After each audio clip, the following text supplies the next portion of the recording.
Development programme या अंतर्गत 2018 मध्ये याला मान्यता मिळाली महाराष्ट्र शासनाची अगरबत्ती क्लस्टरला।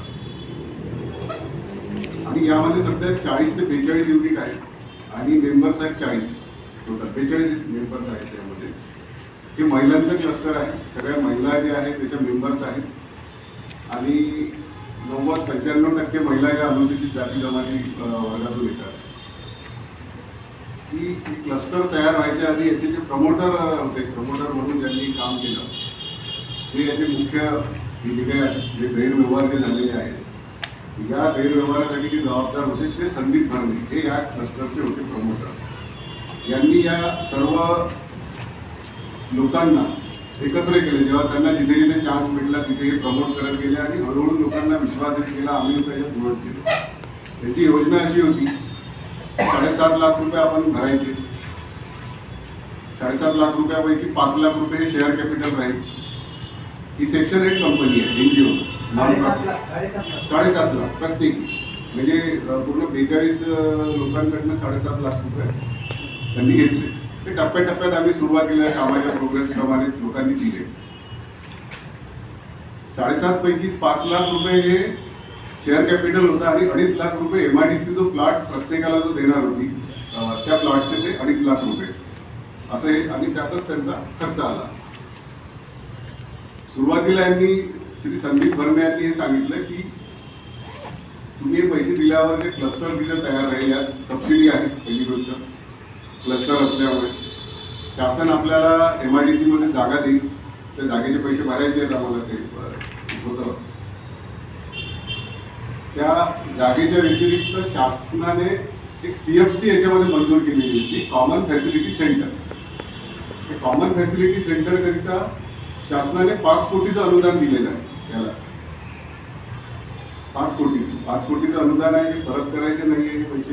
ते 5 कोटीचं जे अनुदान होतं ते CFC कॉमन फॅसिलिटी सेंटर, सामूहिक सुविधा केंद्र, ते यासाठी दिलेलं होतं की इथे जो काही कच्चा माल जो आहे तो बाहेरून न घेता कच्चा माल इथेच तयार होईल CFCला। त्या CFC मध्ये ज्या मशिनरी होत्या त्या 5 कोटीमधून त्या मशिनरी येणार होत्या, ते चायनावरून त्या मशिनरी आलेल्या होत्या। त्यात ही जी अगरबत्ती जे तयार होईल याला परफ्युमिंग करण्याकरिता परफ्युमिंग मशीन, आणि त्यानंतर याला पॅकिंग करण्याकरिता पॅकेजिंग मशीन, त्यानंतर लॅब, त्यानंतर ती जी काडी जी असते, स्टिक जे लागते, ती आता आपल्या इथे जी स्टिक असते ती येते चायनावरला। त्यावेळेस गडकरी साहेबांचं आणि यांचं एक धोरण असं होतं की आपण जी विदेशातून जी काडी घेतो तर आपल्या इथला बांबू यात वापरायचा, आणि इंडियन बांबूनी ती आपली काडी तयार करायची। फक्त मशीन जे आहे त्या चायनावरनं आलेलं आहे, एक एवढा तो कन्सेप्ट होता। फक्त आता काम करणारे लोक, उद्योजक कोणतरी समोर यायला पाहिजे, त्यामुळे ती स्कीम शासनाने ती प्रमोट केली। सगळे 40 लोक जुळले, प्रत्येकाने आपलं कॉन्ट्रीब्युशन होतं ते दिलं यामध्ये। तर ती जी स्टिक्स होती ती स्टिक्स तिथेच तयार होणार होती। प्रिमिक्स, त्याला अगरबत्तीला जे वरती जे ब्लॅक जे असतं ते प्रिमिक्स जे असते ते प्रिमिक्स तिथेच तयार होणार होतं। ते तयार झाल्यानंतर त्याला परफ्युमिंग तिथेच होणार होतं, आणि परफ्युमिंग करून त्याला पॅकेजिंग करून ती देणे। एक तर स्वतःचा ब्रँड बनवून विकणे, किंवा मार्केटमध्ये जे सध्या मोठे जे हे आहेत कस्टमर, मोठे म्हणजे कॉर्पोरेट जे आहेत, जसं ITC आहे, सायकल आहे, झेड ब्लॅक आहे, म्हणजे मोठ्या मोठ्या ज्या कंपन्या आहेत त्या कंपन्या स्वतः माल बनवत नाही। ह्या सगळ्या आता स्कॅटर्ड डिपेंडंट जे लोक आहेत, कोणी घरी बनवतात, कोणाकडे 10 मशीन 20 मशीन्स असे जे आहेत त्यांच्याकडनं ते माल घेतात आणि स्वतः परफ्युमिंग करून ते विकतात। या सगळ्या कंपन्यांना तो प्रोव्हाइड करते। तर यात यांनी काय केलं की मिस्टर जे भरणे होते यांना ही कन्सेप्ट सुरुवातीपासून आहे, शासनाची योजना खूप चांगली आहे, क्लस्टर योजना जी आहे शासनाची खूप चांगली आहे, त्यामागचा उद्देश खूप चांगला आहे। आणि अगरबत्ती हा असा प्रॉडक्ट आहे की याला ऑल ओव्हर वर्ल्डमध्ये मागणी आहे। आपल्या भारतात सगळ्यात जास्त आहे, सगळ्यात मोठा कन्झ्युमर हा भारत आहे त्यामध्ये। बाकी विदेशातही ही अगरबत्ती जाते, त्या क्वालिटीची त्या देश जे आहे त्या त्यांच्या नॉर्म्सप्रमाणे ते घेतात। सुरुवात जी झाली ती आमची जो कन्सेप्ट होता शासनाचा, बेसिक असा होता की आधी CFC तयार होईल, CFC तयार झालं की तिथे आमचा कच्चा माल तयार होईल, आणि आमचे जे प्रत्येकाचे 40 सेपरेट युनिट आहेत, सेपरेट म्हणजे प्रत्येकाचा प्लॉट इंडिव्हिज्युअल आहे, त्याचं शेड वेगळं आहे, तिथे त्याच्या मशिनरी ज्या होत्या त्या मशिनरी प्रत्येकाच्या वेगळ्या आहेत। तर आधी CFC तयार व्हायला पाहिजे होती, CFC तयार झाल्यानंतर मग हे युनिटचं प्रोडक्शन, कारण तुम्हाला तुमच्याकडे कच्चा मालच नाही आहे, तुम्ही प्रोडक्शन काय करणार. आणि CFCतून मिळालेला कच्चा माल फार कमी पैशात आम्हाला मिळणार होता. म्हणजे मार्केटमध्ये जी जो रेट आहे त्यापेक्षा कमी दराने तो आम्हाला मिळाला असता. ही कन्सेप्ट कसं होतं, बेसिकली या प्रमोटरला माहिती होती. प्रमोटर आणि त्यांचे मित्र त्यावेळेस ते पार्टनर म्हणून होते यामध्ये, उल्हास धाबर्डे. त्या दोघांनी काय केलं की ती CFC बाजूला ठेवली. CFCचं काम त्यांनी होऊ नये दिलं आणि आधी सगळे युनिट तयार केले. जसे युनिट तयार झाले, बँकेचं लोन आहे, यामध्ये युनियन बँकेने प्रत्येकाला 29 लाख रुपयाचं टर्म लोन आणि 9 लाखाची CC असं 38 लाखाचं लोन दिलेलं आहे प्रत्येक शेअर होल्डरला. तर ते युनिट कंप्लीट झालं, बँकेने पैसे डिस्बर्स केल्यावर बँकेचा EMI स्टार्ट झाला. यांनी काय केलं ट्रिक त्यात की EMI सुरू झालेले आहेत तर आता आपल्याला माल लागेल. तर यांनी स्वतःची एक कंपनी तयार केली, स्वतःची कंपनी तयार केली. यांच्या मिसेसच्या, संदीप भरणेच्या मिसेसच्या नावाने तिथे युनिट आहे, एक प्लॉट आहे. त्या प्लॉटमध्ये प्रीमिक्सच्या मशीन्स विकत आणल्या त्यांनी आणि तिथनं त्यांनी ते रॉ मटेरियल प्रोव्हाइड करणं सुरू केलं. आता ते हळूहळू पहिल्या वर्षी जोपर्यंत आमच्या CC मध्ये पैसे होते तर ते आम्हाला कधी जाणवलं नाही की बँकेचा EMI कसा झाला. कारण बँक आमच्या CC मधून EMI कापून घ्यायची. जवळपास सुरुवातीला 59,000 रुपये पर मंथचा प्रत्येकाचा EMI होता तुमचं CC आणि टर्म लोनचं मिळून.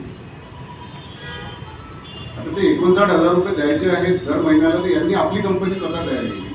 स्वतः कंपनी तयार करून त्या कंपनीचं नाव होतं नागपूर अगरबत्ती मार्केटिंग असोसिएशन, नामा, त्याला आम्ही नामा म्हणतो. आणि ते नाटा म्हणजे नागपूर अगरबत्ती क्लस्टर असोसिएशन. त्या नामाच्या माध्यमातून त्यांनी ते प्रोव्हाइड करणं सुरू केलं मटेरियल, रॉ मटेरियल. आता जे रॉ मटेरियल जे मिळायचं ते रॉ मटेरियल आज मार्केटमध्ये प्रीमिक्स आणि स्टिक्सचा जो रेट आहे त्याच रेटने ते आम्हाला द्यायचे.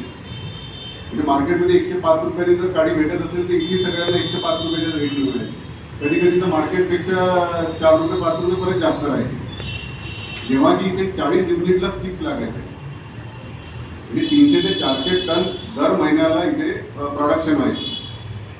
आता हे सगळं सुरळीत चालू आहे. तर कुणाला हे सांगितलं, कुणाला वाटतं की एवढं सगळं तुमचं सुरू आहे व्यवस्थित, तुम्हाला रॉ मटेरियल मिळत आहे. अच्छा, आमचा जो माल होता तो सायकल पासून ITC ला जात आहे.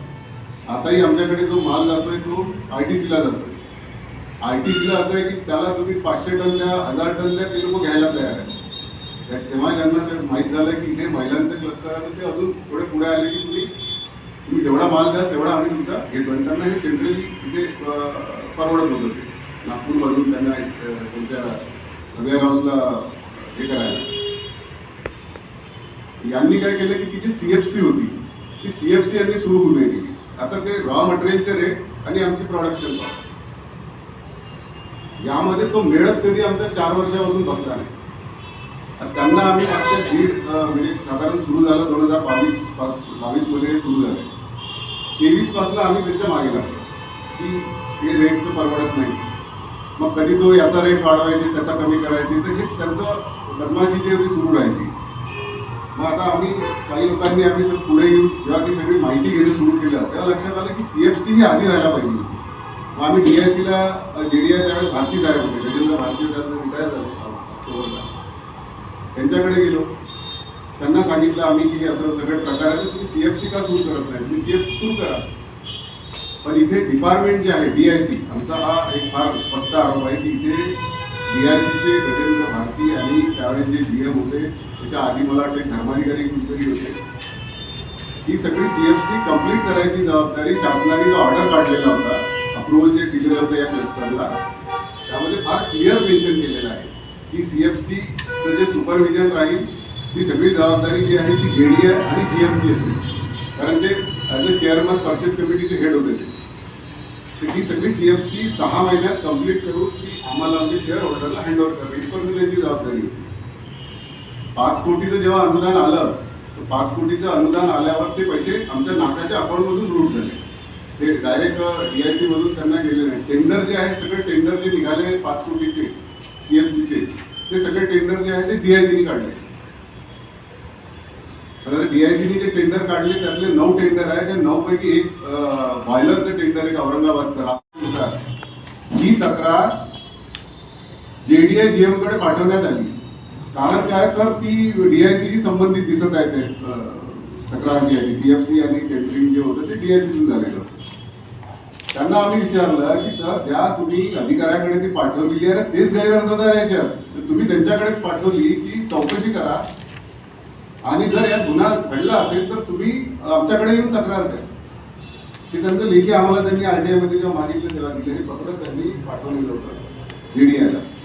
यामध्ये मिस्टर संदीप भरणे, उल्हास धावर्डे आमचे जे लेडी डायरेक्टर आहे. आणि हे आता आम्ही जे इथे बसलेलो आहे खरं पाहिलं तर इथे लेडी डायरेक्टर पाहिजे होते, कारण ते डायरेक्टर आहेत आमच्या असोसिएशनच्या.